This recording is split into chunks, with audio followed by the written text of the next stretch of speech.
వస్తున్న ఎత్తుకు పై ఎత్తు. ఉమ్, షర్మిల ఏంటంటే పేరుకి కాంగ్రెస్ అని ఉంటూ ఉమ్, ఇప్పుడు చింత మోహన్ ఉమ్, ఉమ్, ఉమ్, తిరుపతి. నిజమైన కాంగ్రెస్ కోసం పనిచేస్తున్నాడు ఆయన, ఉమ్, ఉమ్, లేకపోతే మిగతా నాయకులు కాంగ్రెస్ కోసం పనిచేస్తున్నారు. ఉమ్, షర్మిల అయితే ప్రస్తుతం ఓన్లీ తన పర్సనల్ పగ కోసమే పనిచేస్తుంది. అవును. దానికి కాంగ్రెస్ని వాడుకుంటుంది అంతే. ఉమ్, ఉమ్, మీరు ప్రతిరోజు జగన్ని తిట్టే బాధ్యత షర్మిలది, ఉమ్. అది పార్టీ ఎజెండానా వ్యక్తిగత ఎజెండా? వ్యక్తిగత ఎజెండా.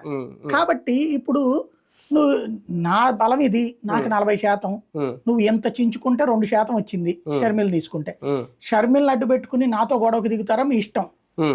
నేనైతే న్యూట్రల్ గా ఉన్నా. నేను బీజేపీకి మద్దతు ఇచ్చా, వీళ్ళకి కూడా రాష్ట్రపతి ఎన్నికలప్పుడు మద్దతు ఇచ్చాడు 2019 ముందు. కాబట్టి నేను న్యూట్రల్ గా ఉన్నా.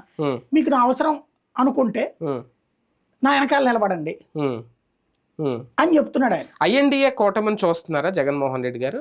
కాంగ్రెస్ పార్టీని చూస్తున్నారు. రేపు పొద్దున కలిసి అడుగులు వేయాల్సి వస్తే కాంగ్రెస్ పార్టీ లీడ్ రోల్లో ఉంది ఐఎన్డీఏ కూటమిలో. తర్వాత ప్లేస్లో ఉన్న సమాజ్వాదీ పార్టీయో లేదంటే ఇంకొకరు వచ్చారని చెప్పి వాళ్ళని చూసి వెళ్తారు. చంద్రబాబు విజనరీ అనేటటువంటి పాయింట్ పాలిటిక్స్ పరంగా ఈ విషయంలో కనబడుతుంది. తనకి భవిష్యత్తులో ప్రమాదం రాబోయేటటువంటి వాటిని ముందే ప్లాన్ చేసుకుని ఆపుతాడు. అవును. అందులో భాగంగా షర్మిల పిసిసి చీఫ్ అయింది త్రూ రాధాకృష్ణ గారి ద్వారా జరిగిందా.